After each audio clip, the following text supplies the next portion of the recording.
নমস্কার বন্ধুরা, আপনারা দেখছেন অনি ব্লগ অফিসিয়াল চ্যানেল। আজকে আমি মাংস রান্না করার জন্য প্রথমে আলুগুলো একটু ভেজে নিলাম নুন দিয়ে ভালো করে।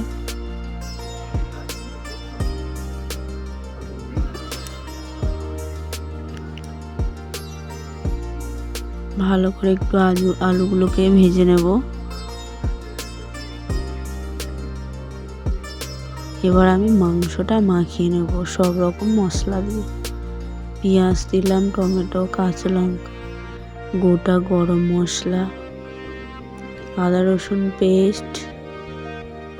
আদা রসুনটা আমি শিলেই বেটেছিলাম। এবার তার মধ্যে দিয়েছিলাম হলুদ গুঁড়ো, কাশ্মীরি লঙ্কা গুঁড়ো, জিরে, ধনে, নুন, তেল দিয়ে সব রকম দিয়ে মাখিয়ে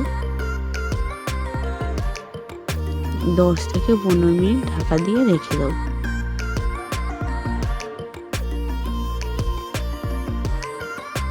দশ 15 মিনিট রাখার পরে এবার আমি কড়াইতে তেল দিয়ে একটু গরম হয়ে আসলে মাংসটা দিয়ে দিয়েছি, দিয়ে আবার কষাতে থাকবো।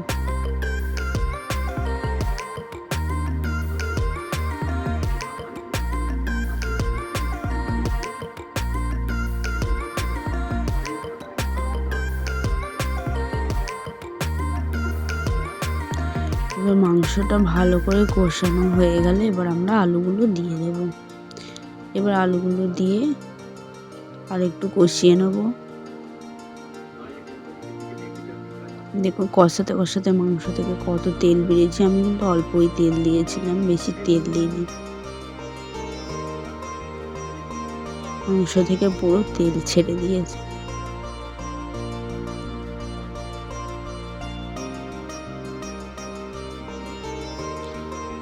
ভালো করে কষানো হয়ে গেলে এবার আমরা জল দিয়ে দেব। জল দিয়ে এবার আমরা বেশ কিছুক্ষণ ফুটিয়ে নেব।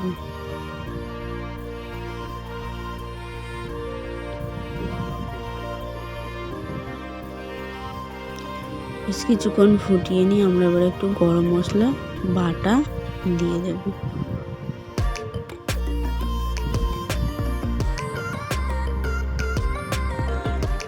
দিয়ে এবার একটু ঝোলটা মাখা মাখা হয়ে গেলেই রেডি হয়ে যাবে আমাদের মাংসের লাল লাল ঝোল।